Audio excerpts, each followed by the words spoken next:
नमस्कार दोस्तों भारत और पाकिस्तान में जो एक चीज कॉमन आपको देखने को मिलती है वो है पंजाब। भारत में भी आप सब जानते हैं पंजाब राज्य है, वैसे ही पाकिस्तान में भी वहां का काफी बड़ा प्रोविंस है पंजाब नाम से, और दोनों में ही काफी सिमिलैरिटीज आप सब जानते ही होंगे। क्या है कि इस समय भारत के पंजाब की बात करें या फिर पाकिस्तान के पंजाब की, दोनों ही जगह काफी ज्यादा तबाही हुई है फ्लड की वजह से, बाढ़ की वजह से। इनफैक्ट भारत में तो लेट मी टेल यू पिछले 4 दशक का 40 वर्षों में सबसे बड़ा फ्लड आया है। लेकिन वहीं पाकिस्तान में अगर आप देखोगे ना तो उनके पूरे इतिहास का सबसे वर्स्ट फ्लड आपको देखने को मिलेगा। 20 लाख से ज्यादा लोग इंपैक्ट हुए हैं। तो यहां पर हम स्पेशली आज भारत की ही बात करेंगे, क्योंकि यहां पर भारत में अगर आप देखिए तो बहुत ज्यादा परेशानी हो रही है। वहां पर जो किसान हैं वो बड़े संकट से गुजर रहे हैं। In fact let me tell you, जो क्रॉप इंश्योरेंस स्कीम, प्रधानमंत्री क्रॉप इंश्योरेंस स्कीम आप सब जानते होंगे, वो पूरे देश में लागू किया गया है, लेकिन ये पंजाब में लागू नहीं है, जिसकी वजह से प्रॉब्लम और ज्यादा बढ़ सकती है। इसको थोड़ा सा जानने की कोशिश करेंगे कि एग्जैक्टली हुआ क्या यहां पर,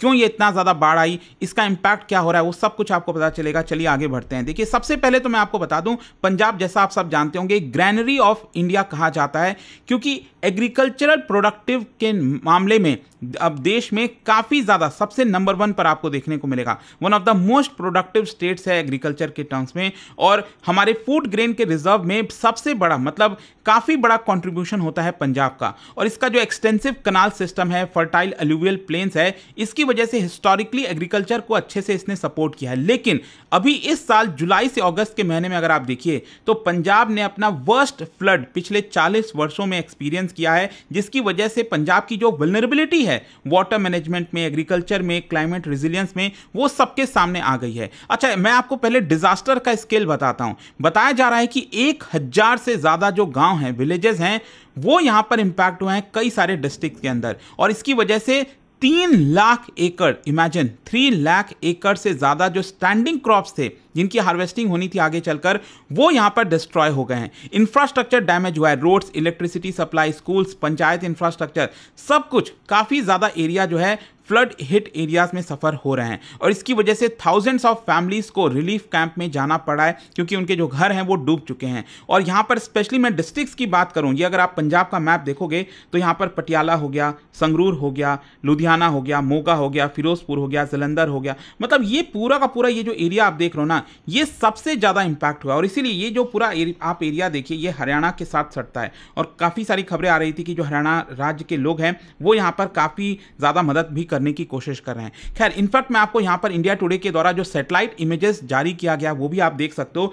ये आप नदी देख रहे हो ना, ये जो रेड कलर में आप देख रहे हो, ये नदी का उफान है, और ये आप छोटा छोटा रेड कलर में आप पूरा देखोगे तो ये बाढ़ से प्रभावित इलाके हैं, जैसा कि आप देख सकते हो। और इसके अलावा फॉर एग्जांपल आप देखिए, जो रावी नदी है, ये आप देखिए पहले किस तरह से बह रही थी, और अब देखिए यहां पर जो रावी नदी में उफान आया है, मतलब जिस तरह से बाढ़ का असर, मतलब पूरा का पूरा एरिया सबमर्ज हो गया है। इस तरह की सिचुएशन आपको देखने को मिल रही है। फ्लड की वजह का कॉजेस क्या है? देखो, सबसे पहला है हैवी और इरेटिक मॉनसून रेनफॉल।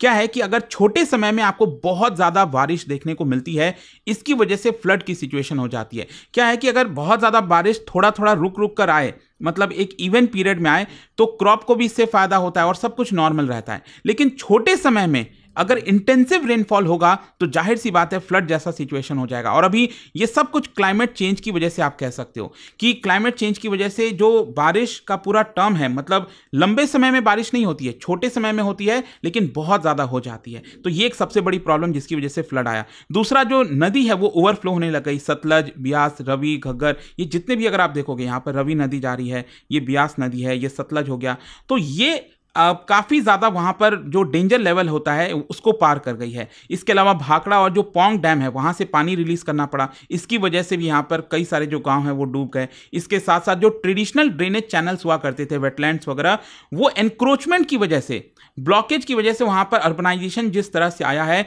तो पानी एक प्रकार से एब्जॉर्ब नहीं हो रही है धरती में, वहां से पानी बहने लग रही है, और इसकी वजह से भी फ्लड का सिचुएशन आपको देखने को मिल रहा है। अब क्या है कि ग्राउंड वाटर लेवल ऑलरेडी आप सब जानते हैं कि काफी ज्यादा प्रॉब्लम से गुजर रहा था, स्पेशली पैडी इरिगेशन की वजह से। पंजाब में आप जानते हैं कि एक बड़ी जो प्रॉब्लम थी, राइस की जो खेती हो रही थी जिस तरह से, जिस धड़ल्ले से, और वहां पर लोग जो है वो डाइवर्ट भी नहीं करना चाह रहे थे दूसरे क्रॉप्स में। इसकी वजह, अब राइस में क्या है कि आपको ज्यादा पानी चाहिए होता है, तो ग्राउंड वाटर लेवल एकदम कम हो गया, वहां से आप पानी निकालने लगे। अब जब आप पानी निकालने लगते हो ग्राउंड वाटर जो है बड़ी मात्रा में, तो जो सैचुरेशन होता है ना ग्राउंड का, वो भी कम हो जाता है। पहले जिस तरह से पानी आराम से वो सोख लिया करता था ग्राउंड, वो अब नहीं सोख पाता है, जिसकी वजह से अगेन यहां पर जो है आपको फ्लड जैसी सिचुएशन देखने को मिल रही है। अच्छा, इसका इंपैक्ट क्या हुआ है मैं आपको बताता हूं।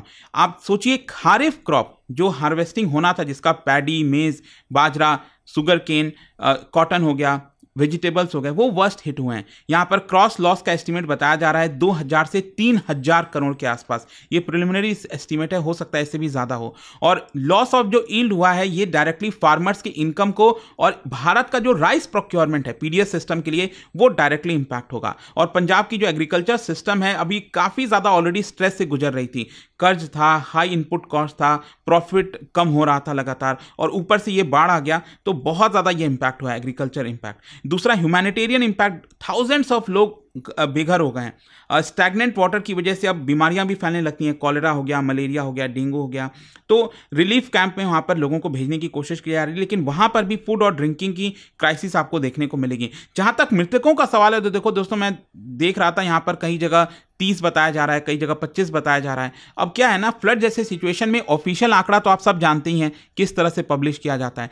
एग्जैक्टली कितने लोग मरे होंगे इसका अंदाजा भी नहीं लगाया जा सकता। इसका इकोनॉमिक इंपैक्ट की बात करें तो रूरल इंफ्रास्ट्रक्चर जो है वो काफी डैमेज हो गया है, जिसको कई महीने लग जाएंगे वापस से रिपेयर करने में। Agriculture crisis, mandis, food processing industries, agro economy, ये सब इंपैक्ट हुए हैं यहां पर। इसके अलावा जो फाइनेंशियल रिसोर्सेज हैं वो यहां पर अभी तक नहीं मिल पा रहा है पंजाब को। अगेन एनवायरमेंटल इंपैक्ट आपको देखने को मिलेगा। सॉइल फर्टिलिटी जो लॉस हुआ है ड्यू टू सिल्ट डिपोजिशन, ये इसकी वजह से लॉन्ग टर्म लॉस आपको देखने को मिल रहा है। वाटर कंटामिनेशन की वजह से क्या होता है कि खेतों में जो पेस्टिसाइड और फर्टिलाइजर का यूज किया जाता है, इसकी वजह से जो आसपास का एरिया है वहां पर जो पानी बह रहा है वो टॉक्सिक रेसिड्यू से भी स्प्रेड हो सकता है। तो ये सारे कंसर्न आपको देखने को मिल रहे हैं। सरकार इसको लेकर क्या कर रही है, देखो Punjab state disaster response force और जो एनडीआरएफ की टीम है वो डिप्लॉय कर दी गई है इवैक्यूएशन और रिलीफ के लिए। रिलीफ कैंप स्टैब्लिश किए जा रहे हैं, लेकिन मैं देख रहा था खबरों में ये भी आ रहा है कि लोग अपने घर छोड़ने को तैयार नहीं है। उनको ऐसा लग रहा है कि वो घर अपना कैसे छोड़ दें, जो लाइफ स्टॉक है उनका वो कैसे वहां पर छोड़ दें, वही उनका जीवन जो है डेली बेसिस पर चलाता है। तो ये आपको प्रॉब्लम देखने को मिल रहा है। क्रॉप डैमेज असेसमेंट अभी अंडरवे चल रहा है यहां पर, और उसी हिसाब से कंपनसेशन वगैरह देखा जाएगा क्या मिल पाता है नहीं मिल पाता है। लेकिन यहां पर स्पेशल फाइनेंशियल पैकेज की भी डिमांड की गई है पंजाब के द्वारा। देखना होगा कि यहां पर सेंटर कितना मदद करती है नहीं करती है। लेकिन फ्यूचर कंसर्न इसको लेकर हो गया है। देखो, एग्रेरियन क्राइसिस इंटेंसिफाई हो सकता है। जो फार्मर्स हैं, जैसा मैंने आपको बताया, ऑलरेडी बहुत ज्यादा कर्ज से जूझ रहे थे, एमएसपी की मांग कर रहे थे। आपने देखा ही होगा किस तरह से यहां पर प्रदर्शन वगैरह भी हो रहा था। तो ये फ्लड की वजह से सिचुएशन और ज्यादा गहरा सकती है। फूड सिक्योरिटी के लिए एक बड़ा प्रॉब्लम हो सकता है। Punjab, let me tell you, Bharat का जितना राइस और व्हीट बफर स्टॉक्स में कंट्रीब्यूट करता है, कितना, 35 से 40%।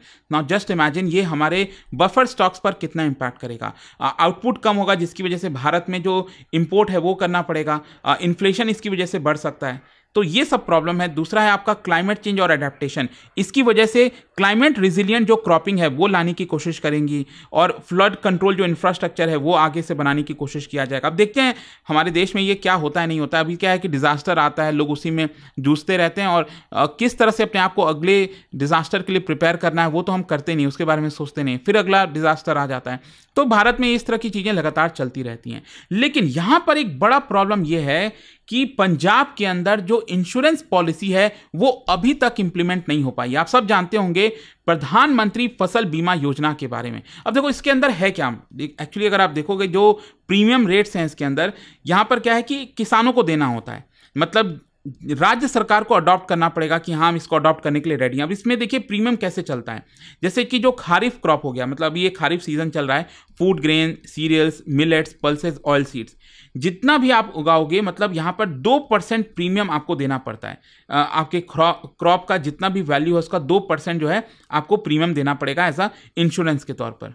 फिर इसके अलावा राबी जो क्रॉप है, food grain, cereals, millets, pulses, again इसमें जो अलग अलग जितने भी राबी में आपके उगाए जाते हैं 1.5% जो है आपका प्रीमियम रेट देना पड़ेगा। यहाँ पर अगर हम बात करें एनुअल कमर्शियल और हॉर्टिकल्चर क्रॉप्स की, जो दोनों ही सीजन में देखने को मिलता है, तो 5% प्रीमियम रेट देना पड़ता है। अब क्वेश्चन ये कि ये प्रीमियम रेट देता कौन है? प्रीमियम रेट ये दिया जाता है बेसिकली फार्मर्स के द्वारा। आपके कोई फार्मर है तो उनको ये देना पड़ेगा। अब क्या है ना कि ये फिक्स किया गया है 2%, 1.5% और 5%। मान लो जो इंश्योरेंस कंपनी है वो कहेगी नहीं 2% से हमारा काम नहीं चलेगा, यहाँ पर हमें कम से कम 4% प्रीमियम चाहिए उसका, तभी हम इंश्योरेंस दे पाएंगे, 2% तो बहुत कम है।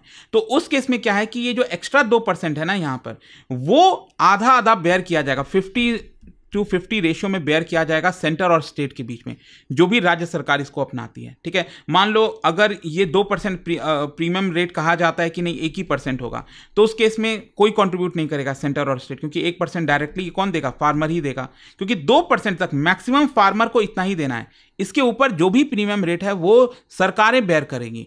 तो क्या है ना कि यहां पर पंजाब ने इसको इंप्लीमेंट नहीं किया ये कहकर कि इससे फाइनेंशियल बर्डन होगा। पंजाब का ये कहना था कि देखो पंजाब में ऑलरेडी हाई इरिगेशन कवरेज है, 99% एरियाज इरिगेशन से कवर्ड है, तो यहां पर रिस्क कम होता है, तो हमें प्रीमियम कम देना चाहिए। तो यहाँ पर क्या है ना कि पंजाब का ये कहना था कि हमारे ऊपर ज़्यादा प्रीमियम लादने की कोशिश की जा रही है, एंड दैट इज़ वाई हम इस इंश्योरेंस स्कीम को इंप्लीमेंट नहीं करेंगे, जिसकी वजह से ये प्रधानमंत्री फसल बीमा योजना पंजाब में इंप्लीमेंट ही नहीं हो पाया।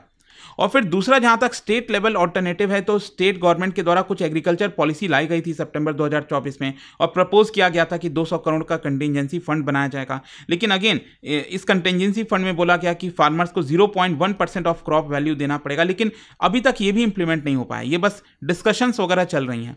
तो कहने का ओवरऑल मतलब यह है कि यहां पर भुगतना किसको है? अल्टीमेटली किसान को भुगतना है।